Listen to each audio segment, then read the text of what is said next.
Good afternoon. I am Mayor Kerry Thomson, and I have with me Chief Diekhoff and Ben from IU, who will both be speaking this afternoon. We'll give you a briefing on the incidents and what has happened and status at this point.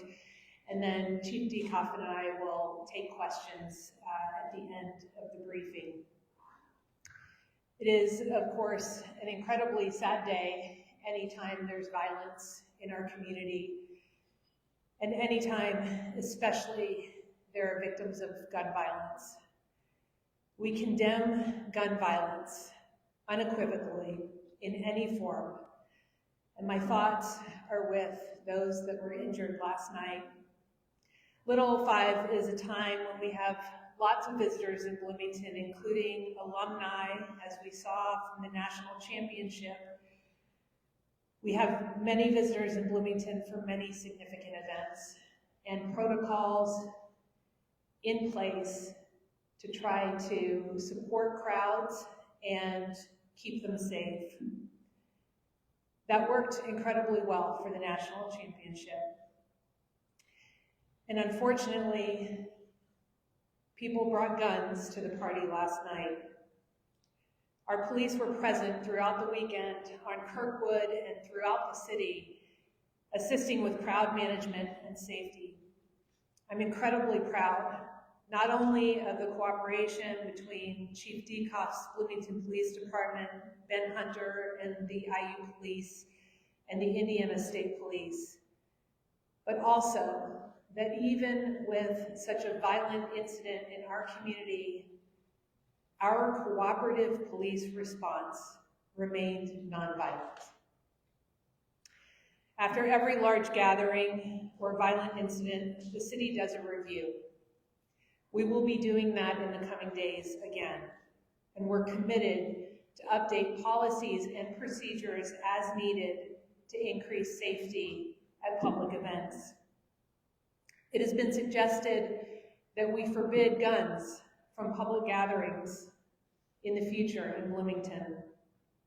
Unfortunately, Indiana gun laws prohibit such action. And if the gun laws remain as they are, anyone can open carry. We encourage people not to bring guns to gatherings, and we encourage you to speak up to those who can change our gun laws. When violence happens in our community, our entire community is impacted. Whether you're a resident, a visitor, an alum, or a first responder, this incident may be impacting you. I'm grateful to Centerstone, who is offering coordinated crisis response services, both short-term and long-term, to any of those who may be impacted by the shooting last night. I'm going to turn things over to Chief Diekhoff now. Thank you, Mayor. My name is Mike Diekhoff. I'm the police chief for the city of Bloomington.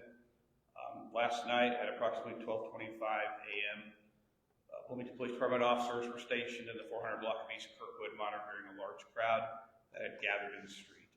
Officers heard what they believed to be multiple gunshots and the crowd began scattering. Officers immediately converged on the area and located multiple wounded individuals.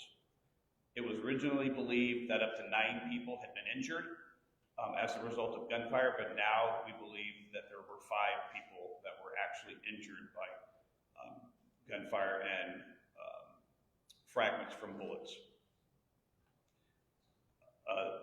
The other people we believe were injured when they ran from the scene, and those included injuries such as cuts and scrapes from falling while running.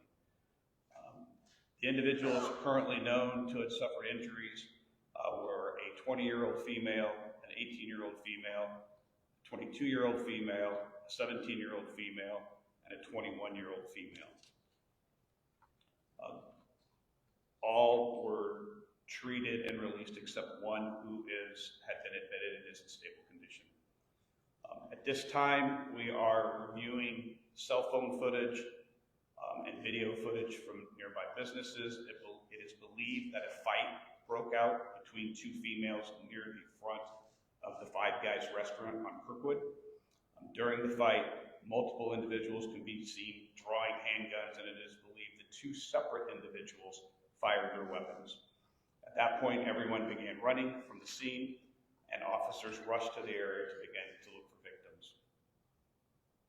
This investigation remains ongoing, and anyone with video footage of the incident or witnessed the incident is encouraged to call our department and contact Detective Chris Scott at 812-339-4477.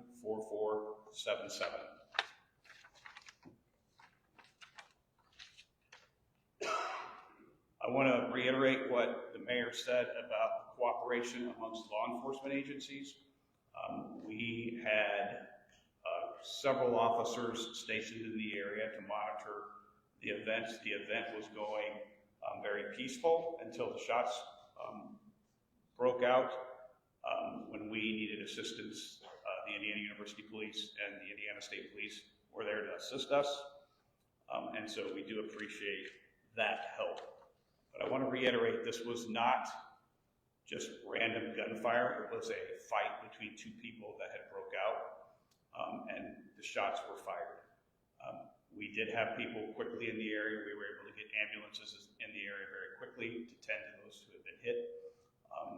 And at this time, we will continue to investigate this and update on the status of the young woman who is still in the hospital, and update the investigative leads that we have as we move forward.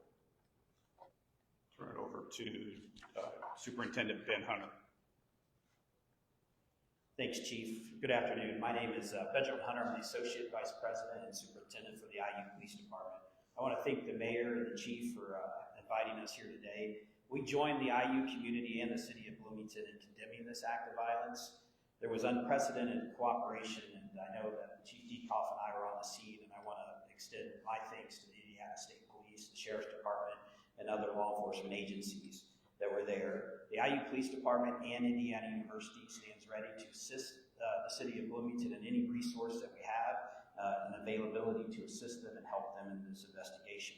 I would encourage our students or anyone to reach out to the Bloomington Police Department if they have video or tips, and to make sure that the Bloomington Police Department gets that information. I want to be clear that the victims were not IU students in this incident. We have confirmed that, and then we'll continue to work with BPD as they move this investigation forward. So thank you. Chief Diekhoff and I are happy to take any questions from the media. Questions for the Chief. Covering a gun? We did not at this time. Are your injured people participants in the shooting or victims of the shooting? They are victims. The two females that were fighting, I do not believe either one of them were injured. It was people that were around them, because there was just a lot of people in the crowd.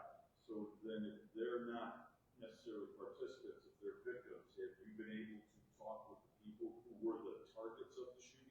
Our investigation's ongoing. I'm not sure exactly who all has been talked to. I know we have talked to a lot of people, but we continue to do interviews with people that were in the scene and involved in this.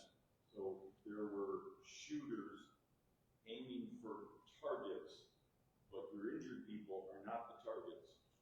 We're not sure what the shooters were aiming at, but the people who were injured, we do not believe were involved in the initial altercation. What about the guy that shows up at the gas station? The guy at the gas station, we're not sure what his involvement is, but there was a male that had injuries. We're not sure where those came from yet. We're continuing that investigation. And the shooters, male or female? The shooters were male.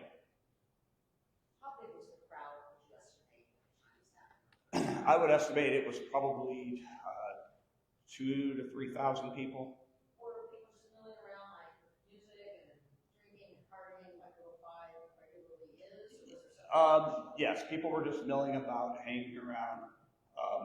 There was, you could hear music from the bars because some of the doors and windows were open, so you could hear that. But it was just really a bunch of people just kind of hang out, walking around, talking to people. We had a lot of people coming up to the officers, talking to them. So it was really just kind of it wasn't unruly at the time. When the gunshots rang out, obviously people fled, and that's when it became more chaotic, and we moved in to try to. Were you out there? I'm sorry? Were you out Yes, there? I was there. In the vicinity of the gunshots that would happen? We were probably a half a block away from it. Okay, thank you. Who went? Multiple officers. Multiple officers? Yes.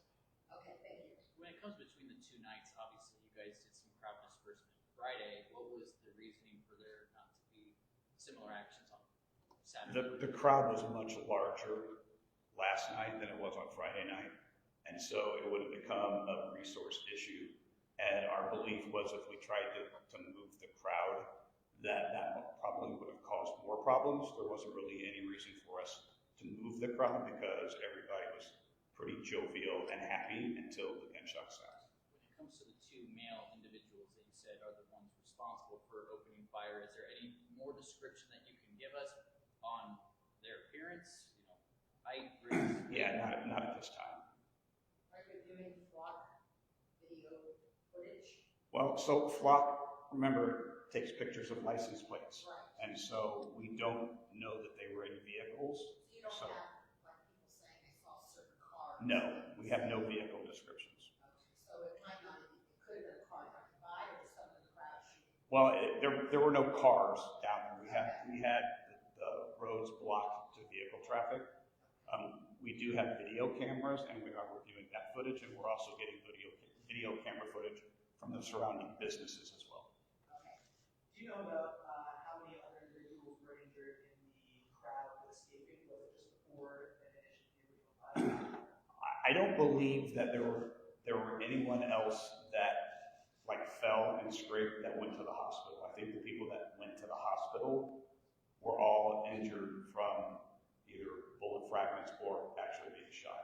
We had several individuals come up to us talking about injuries. There were ambulance people there on scene that checked people out, and some people were just checked and released at the scene.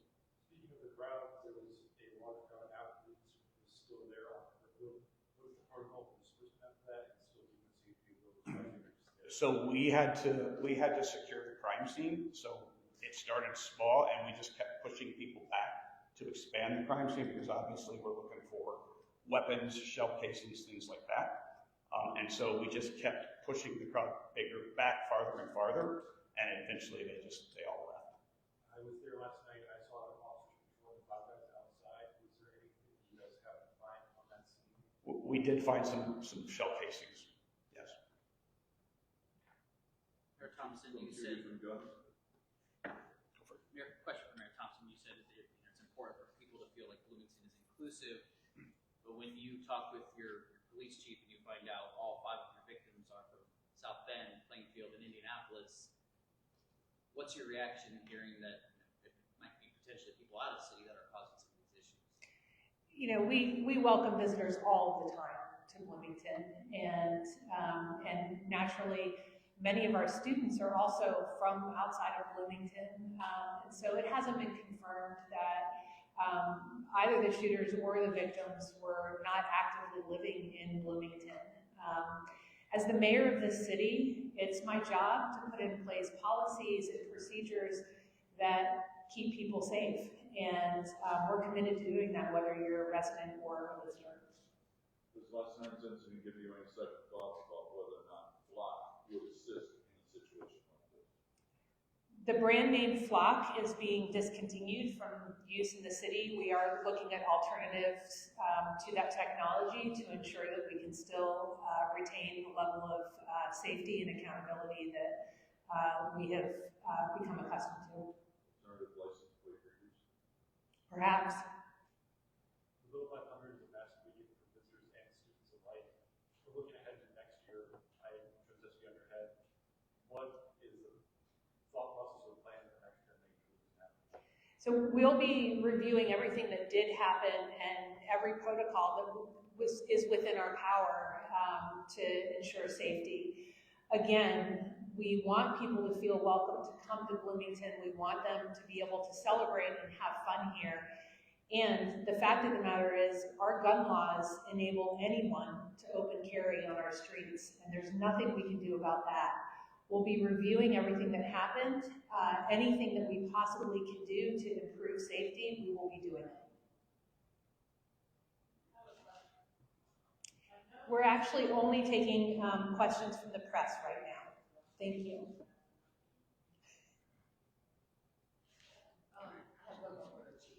I just want to add, following up on the preparation, this was my 39th Little 500. We prepare extensively every year when we start going into thinking about this. We've already had conversations this morning about starting the planning earlier because of this event. Little 500 brings people from all over the country. Alumni come from all over the country to come back to Bloomington. I had a lot of people come up to me on the street saying, I graduated here 20 years ago, and so people come back to Bloomington for Little 500. So what we need to do is we need to make sure that we get the message out that guns aren't welcome, violence isn't welcome, but coming and having a good time is. And so that's the message that we are going to do. We had a large police presence most of the time. Everybody was very jovial, having a good time. It's when guns get introduced and the fights, that's when we have problems. So we're going to continue to stress that type of behavior will be dealt with, and that's not what we expect from people that come and want to celebrate Little 500. My question comes from the guns. When you were looking at video that you've been able to see so far, how many guns did you see? Were there multiple people with guns?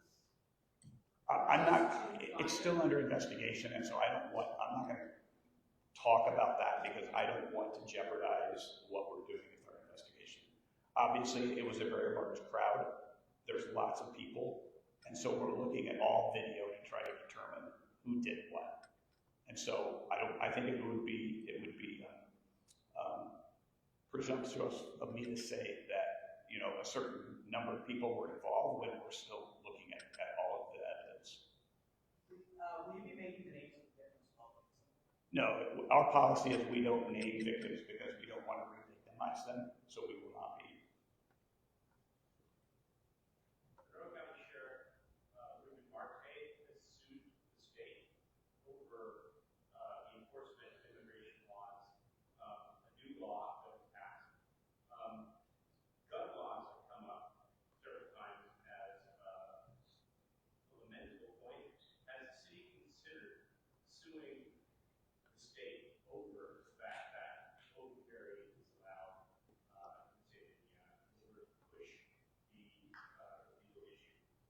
I'll let the mayor answer that part, but what I will say is, as a past president of the Indiana Association of Chiefs of Police, and in cooperation with the former superintendent of the Indiana State Police, Doug Carter, we lobbied hard at the Indiana legislature against what they passed because we do not believe that everybody is a person that should be carrying a gun. So from a law enforcement standpoint, we have done everything that we can to lobby the legislature to change the gun laws and not pass the ones that they did. And I'll let the mayor comment on lawsuits. We have not discussed lawsuits at this point.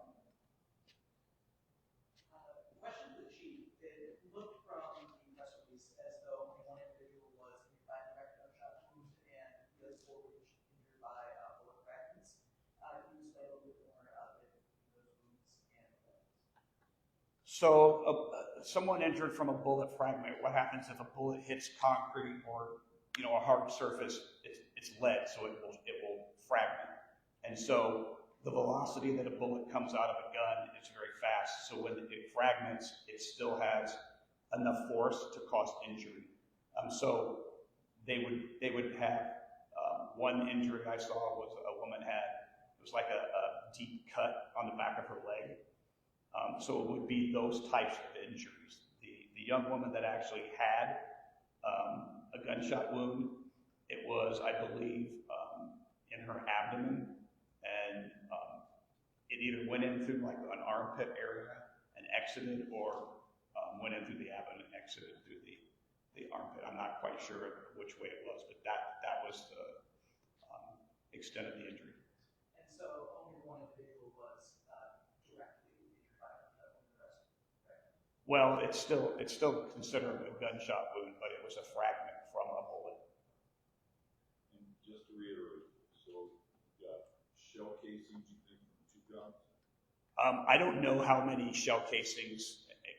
It's not anything we can look at and say, okay, this came from 2 guns. So obviously the evidence will be analyzed, and we will try to determine what kind of firearm it was. I think you've got 2 male shooters, That's what witnesses have indicated to us. but at this point, it's hard to tell if you have other guns displayed, but we're not necessarily. Exactly. Because you don't know if those were the only 2 guns. Correct.